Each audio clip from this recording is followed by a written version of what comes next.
With this pandemic causing the majority of the world to work from home, unfortunately, a lot of businesses are having a tough time surviving. Some, however, are currently thriving because of this, and one of the companies includes Zoom. The video communications company has seen a massive spike in users, with a lot of businesses turning to Zoom to have online meetings. Although on the surface it seems like a great idea, past investigations, as well as more recent reports, have led many to question the trust and honesty of Zoom.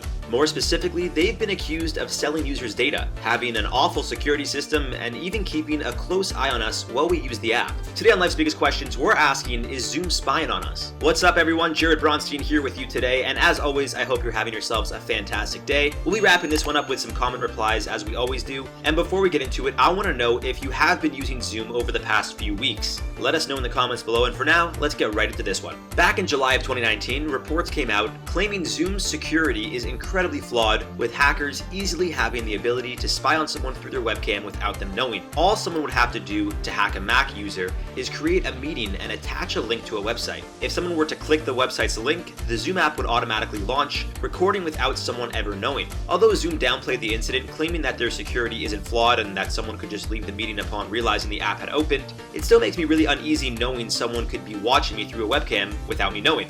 During this time, users would most likely want to uninstall their app, yet it turns out Zoom would automatically download to your computer every time you were to join a Zoom meeting. A few days after reports started flooding the web, Zoom decided to remove the ability that the app has to download itself, as well as ask first-time users their preferred video settings. Apparently they didn't act quick enough though, which is why Apple came out with an update of their own to prevent the app from downloading itself without asking permission from the user. Now thankfully it seems over the 8 or so months that have passed, Zoom really upped their security, at least from hackers, or so we think. But at the end of the day, if someone is watching you or reading through your messages without your knowledge, regardless if it's a hacker across the world or someone working at Zoom, it's still not right. They're also now having more security issues regarding people's credentials and webcams, so maybe the 8 months didn't help all that much, but we'll get back to that. Zoom claims to have end-to-end encryption, meaning that the only people who can access the data are those a part of it. More specifically, if two people were in a call, end-to-end encryption means no one else would be able to see that call, just the two participating in the video chat. However, that's not the case at all. Zoom has implemented an option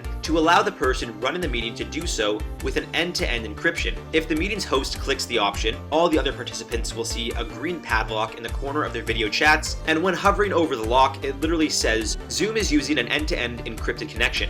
Great, but they're not actually. A Zoom spokesperson explained, I quote, "Currently, it is not possible to enable E-to-E encryption for Zoom video meetings. Zoom video meetings use a combination of TCP and UDP. TCP connections are made using TLS, and UDP connections are encrypted with AES using a key negotiated over a TLS server. TCP connections are made using TLS, and UDP connections are encrypted with AES using a key negotiated over a TLS connection." Now, I'm not much of a tech guy myself, but what I can tell you is that Zoom is lying to their users. Why say a video chat is end-to-end encrypted when it's not? Now, there may be a silver lining here. Zoom has increased security, making it more difficult for hackers to get your information. Not impossible, just not as easy as it was before. But that doesn't protect you from the company itself. Rather than using end-to-end encryption like most companies, Zoom uses what's called transport encryption, which means the data you send or receive on Zoom is safe from someone who hacks your Wi-Fi, for example, but Zoom has the ability to see everything. Although the company claims they do not access or sell users' data, you never really know how much of the truth they're telling us. When asked about all of this, the company responded by saying, I quote, "Zoom takes its users' privacy extremely seriously. Zoom only collects data from individuals using the Zoom platform as needed to provide the service and ensure it is delivered as effectively as possible. Zoom must collect basic technical information like users' IP address, OS details, and device details in order for the service to function properly. Zoom has layered safeguards in place to protect our users' privacy, which include preventing anyone, including Zoom employees, from directly accessing any data that users share during meetings, including, but not limited to, the video, audio, and chat content of those meetings. Importantly, Zoom does not mine user data or sell user data of any kind to anyone. Zoom also doesn't post a transparency report, which shows the public details in regards to information about their data being requested by different governments. This report not only includes which governments asked for data, but which countries asked and how many requests the company complied with. Google, Microsoft, Yahoo, Twitter, and Facebook are just a few of the millions of companies that publish these reports. Zoom is one of the few who don't. and when asked about why they don't, well, it was just a bunch of deflecting, really. A Zoom spokesperson wrote, I quote, "Zoom complies with our legal obligations. This includes responding to valid legal process, or as reasonably necessary to preserve Zoom's legal rights. Zoom is legally required to work with law enforcement when there is a violation of Zoom's online terms of services," end quote. Now take from that what you will, but it still doesn't seem to answer why they just wouldn't publish the report unless, say, maybe they're trying to hide something? I mean, again, we kind of gotta just trust that they aren't going through our video chats without us knowing. Zoom did, however, say that in-meeting chats are actually end-to-end encrypted, meaning that even Zoom can't access the information. But there are other features few know about that Zoom has, and will most likely make you feel quite uneasy. If you've used Zoom before, you may have heard of something called attention tracking. If you haven't hosted a meeting before, though, you probably wouldn't even know it exists. Attention tracking allows the meeting's host to track whether or not users in the meeting are paying attention to someone sharing their screen for, say, an online presentation. Although the person using attention tracking can't see your screen, they can see if users have had the Zoom application in focus on their computers in the last 30 seconds.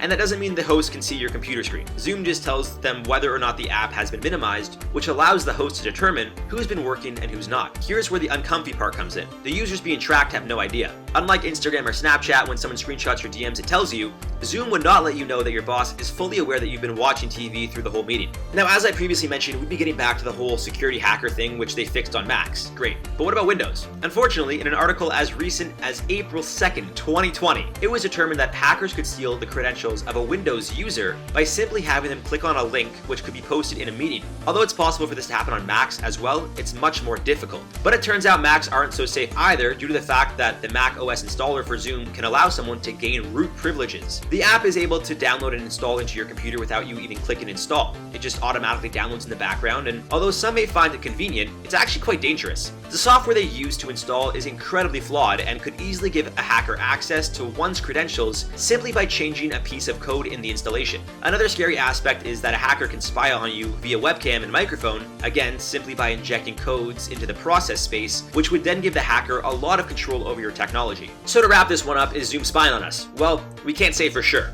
They say they aren't, and we can take their word for it, but as we know, sometimes businesses and people tend to lie. And of course, there's also the fear that a hacker can easily hack into Zoom software and either get into your computer to steal information or activate your webcam and microphone without you knowing. But that could happen with any kind of technology, really. My biggest issue here is the transparency reports. I'm a firm believer in, if you got nothing to hide, show what you got. There's definitely a reason behind the company not wanting to release the report that is stopping the public from seeing which governments in which countries are requesting data and how many of those requests they complied with. So all I will say is just be careful. Don't put extremely confidential information on Zoom or anywhere for that matter. If something really is that secretive or important, meet face to face. Maybe our phones are always listening. That's the only way to know someone isn't spying, and even then you never really know. Maybe our phones are always listening. Anyways, guys, to top this one off, make sure to let me know in the comments below all of your thoughts. Do you use Zoom, or would you now that you know what you know?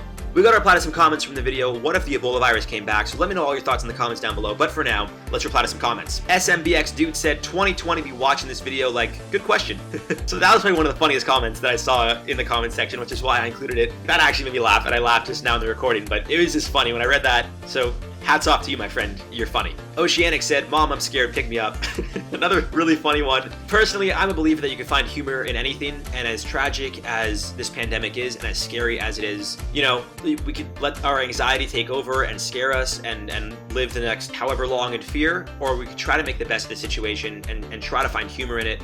You know, everyone has a different sense of humor, some more dark than others. I'm glad that you guys are finding humor in this, and it's helping me find humor as well in a rather serious dark time. So thank you guys. Mark Boulnois said, can we get over one virus before we start talking about another one? I'm sorry, Mark. Unfortunately, that's not how it works, buddy.